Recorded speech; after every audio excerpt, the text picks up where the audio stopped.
L'invité de la matinale. KTO Radio. Les tensions restent vives en Nouvelle-Calédonie 3 semaines après les émeutes qui ont secoué l'archipel. Les dégâts causés à un groupe indépendantiste sont très nombreux et n'ont épargné personne, à l'image de la société de Saint-Vincent-de-Paul engagée auprès des plus démunis sur place, qui a été durement touchée pendant les émeutes. L'un des administrateurs nationaux de la société Saint-Vincent-de-Paul est avec nous ce matin. Bonjour Jean-François Pahin. Bonjour Maxence, bonjour à tous. Merci d'être avec nous en studio. Nous devions recevoir depuis Nouméa Elisabeth Go, administrative de la société de Saint-Vincent-de-Paul en Nouvelle-Calédonie, mais elle a dû décliner. Vous êtes en contact tous les jours avec les membres et les bénévoles. Quel est leur quotidien depuis le début des émeutes ? Effectivement, je suis en contact permanent. Je suis le point d'entrée avec l'équipe de la métropole et tout le réseau qui est très mobilisé. Les bénévoles sur place sont passés par plusieurs phases. Au début, c'était la peur, puisque leur objectif, c'était d'abord de protéger leurs biens immobiliers, leurs habitations. Ils ont été obligés de créer des barricades, d'ailleurs suggérées par les autorités sur place, puisque la police, la gendarmerie ne pouvaient pas être présents partout. Donc ils ont été extrêmement fatigués, désabusés. Et ça a été la première phase. Maintenant, on passe dans une deuxième phase où un certain nombre de locaux commencent à être accessibles. Et aujourd'hui, théoriquement, c'était le premier jour où une petite équipe allait dans un des locaux pour nettoyer. Donc on passe en phase 2. Le soutien psychologique a été très important de la part du réseau national pour les aider à les supporter parce qu'ils se sentaient très seuls sur leur barricade la nuit. Donc on leur parlait la journée, après ils nous disaient on doit vous laisser pour aller sur les barricades, prendre mon tour de défense. Désormais, les autorités de police sont plus présentes. Malheureusement, apparemment, les barricades sitôt défaites sont refaites. Donc il y a un certain nombre d'endroits où par exemple les gendarmes couchent sur place. Et notre responsable, d'ailleurs, a été leur prêter, il y a très peu de temps, des matelas pour les aider à supporter cette situation. Et ils continuent les rondes, les locaux ? Absolument. En fait, j'ai posé la question, pas plus tard qu'hier, à Elisabeth Go, notre responsable sur place, et elle me dit « Nous sommes obligés de garder ces barricades en place tant que des accords ne sont pas en place et tant que les personnes qui organisent ces émeutes n'ont pas donné des ordres très clairs à ce sujet. » Et quelle est la situation dans l'archipel aujourd'hui ? Est-ce que les tensions sont calmées ? Alors, cela dépend des endroits, et en particulier au nord de Nouméa, un certain nombre d'endroits restent très chauds. Et d'ailleurs, notre responsable va tous les 2 jours au nord, là où nous avons deux lieux, une épicerie solidaire et notre poumon, pour essayer de parler aux gens qui habitent autour en leur disant « Vous êtes pour la plupart des bénéficiaires de notre aide, essayez de nous aider à protéger nos bâtiments ». Dans quel quartier sont installés notamment les locaux de la société Saint-Vincent-de-Paul ? Alors nous sommes la maison Ozanam, qui est le poumon, elle se trouve dans la vallée du Tyr, qui est en banlieue nord de Nouméa et qui est vraiment un des endroits les plus chauds et c'est aussi un des plus déshérités. Donc ceci explique cela. Durant les premiers jours d'émeute, la société Saint-Vincent-de-Paul a subi d'importants dégâts. Que s'est-il passé ? Alors, il y a eu des dégâts essentiellement dans cette maison Ozanam, dans la vallée du Tyr. On a également malheureusement perdu 5 véhicules sur 6 que nous avions. Et ces véhicules sont très importants parce que ce sont des véhicules qui nous permettent de collecter les denrées, collecter les marchandises qui sont ensuite stockées et transformées et ensuite distribuées.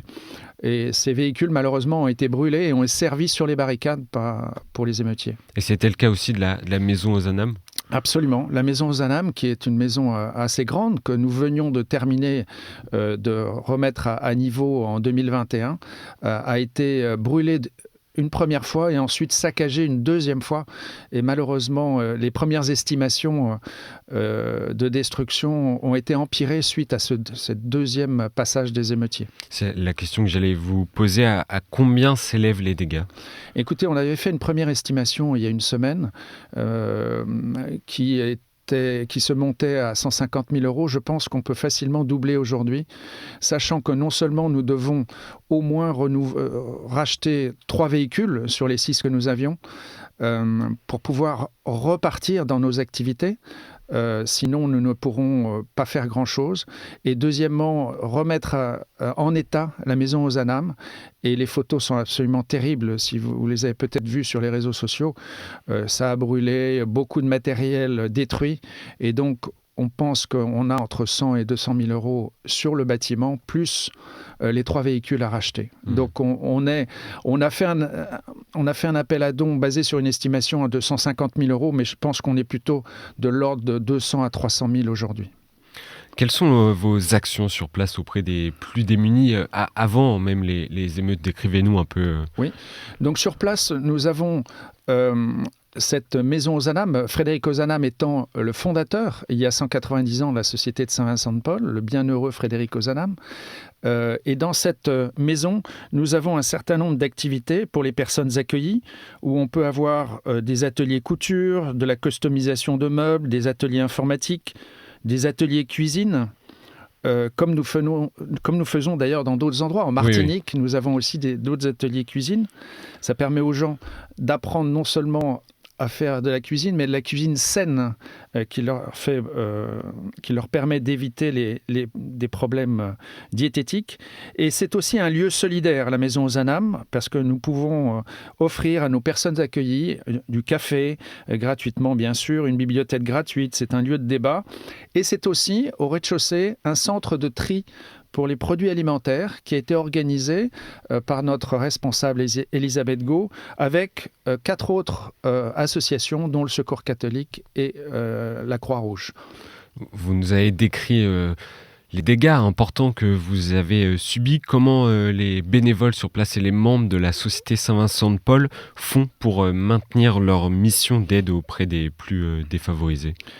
Alors en plus de la Maison Ozanam, nous avons 3 épiceries solidaires et sur les 3, 2 n'ont pas encore repris leur activité. Mais par contre, on a eu le plaisir de pouvoir réouvrir l'épicerie solidaire de Pattaya, qui est au nord de Nouméa, mercredi dernier. Et on distribue des produits qui étaient déjà en stock. Parce que l'énorme problème là-bas est un problème logistique. Comme vous avez bien vu, toute la grande distribution a été attaquée, beaucoup ont brûlé. L'écosystème qui permettait à la Société de Saint-Vincent-de-Paul de vivre, d'une part avec quelques subventions, mais surtout des dons d'invendus ou des dons d'autres entreprises, malheureusement cet écosystème est extrêmement mis à mal. Et aura du mal à repartir. Donc en fait, pour l'instant, nous vivons sur nos petits stocks. Et nous avons d'ailleurs pu, au début, fournir au CCAS local des produits pour les bébés, puisqu'il y avait un manque cruel, d'ailleurs dont la presse nationale s'est emparée. Et nous avons été prendre dans nos stocks ces laits pour bébés qui ont été ensuite distribués par les autorités. Parce qu'on imagine que dans ce contexte-là, les besoins sont encore plus importants pour les personnes qui en ont vraiment besoin. Absolument, vous avez tout à fait raison. Et on avait non seulement beaucoup de personnes dans le besoin que nous accueillions et que nous servions, mais malheureusement, on parle de plus de 30 000 personnes qui seraient touchées par les émeutes. Et donc ça veut dire que les besoins vont être encore plus importants par rapport à ce qu'ils étaient avant les événements. Et de quoi manque la Société Saint-Vincent-de-Paul actuellement pour pouvoir... Alors malheureusement... Il y a 2 besoins. D'abord, les besoins de bénévoles, parce que les bénévoles, pour l'instant, ils ont une priorité, c'est de protéger leurs biens. Alors, les bénévoles commencent à revenir. Là, Elisabeth va sur place pour relancer les activités avec 4 bénévoles et 2 salariés. Donc, les gens, petit à petit, reviennent. Et ensuite, nous manquons bien sûr de financement, puisque tout cet écosystème dont j'ai parlé est complètement détruit. Donc ce sont des fonds pour racheter le minimum de véhicules qui va nous servir à relancer l'activité, mais également des fonds pour remettre en place la Maison Ozanam et aussi une des 3 épiceries solidaires qui a besoin d'être rénovée. Donc ce sont des fonds, des biens, Mais malheureusement, les gens sur place pensent plutôt à se nourrir avant d'aller donner à la Société de Saint-Vincent-de-Paul. Donc tout cet argent va aussi permettre de réalimenter nos épiceries solidaires et la Maison aux Âmes pour distribuer aux personnes nécessiteuses ce dont elles ont besoin. Est-ce qu'il y a une crainte que l'activité de la Société Saint-Vincent-de-Paul soit durablement impactée ? Alors, quand on parle avec les équipes locales, elles nous disent qu'effectivement, ça va mettre du temps à repartir. Et on comprend bien, vu le traumatisme et les destructions, mais ils sont confiants. Et je pense que aussi, on peut croire en la Providence qui va nous aider, et aussi avec le soutien du réseau national qui est extrêmement proche. Il y a une mobilisation interne incroyable depuis le début, qui a commencé par la prière, qui continue, et également par un soutien psychologique, mais également matériel. Et on espère que nos donateurs vont entendre l'appel à dons que nous avons lancé sur le site ssvp.fr. Et dans quel état d'esprit sont-ils aujourd'hui les bénévoles et les administrateurs de la Société Saint-Vincent-de-Paul ? Alors écoutez, il y a eu une mobilisation absolument incroyable. Dès le premier jour, nous avons informé tous les administrateurs, les équipes centrales, et une mobilisation en termes de communication avec le réseau a été faite. Et on a eu des réactions absolument extraordinaires. Donc tout le monde est extrêmement mobilisé.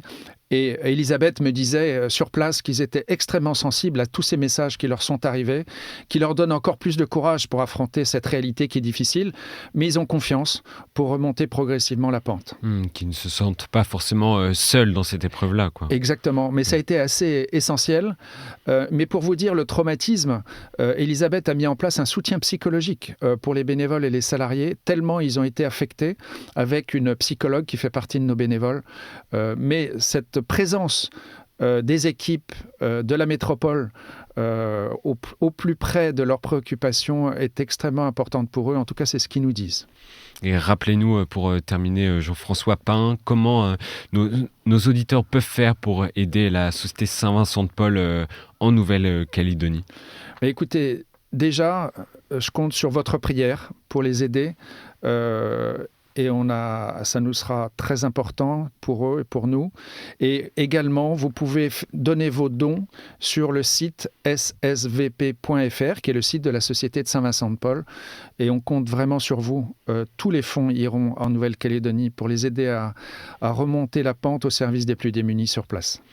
Cet appel est lancé ce matin. Merci beaucoup Jean-François Pain d'être venu en studio à KTO Radio. Merci beaucoup. Je rappelle que vous êtes l'un des administrateurs nationaux de la Société Saint-Vincent-de-Paul. Bonne continuation, et on continuera à suivre comment vos équipes en Nouvelle-Calédonie remontent la pente. Merci à vous. Merci beaucoup.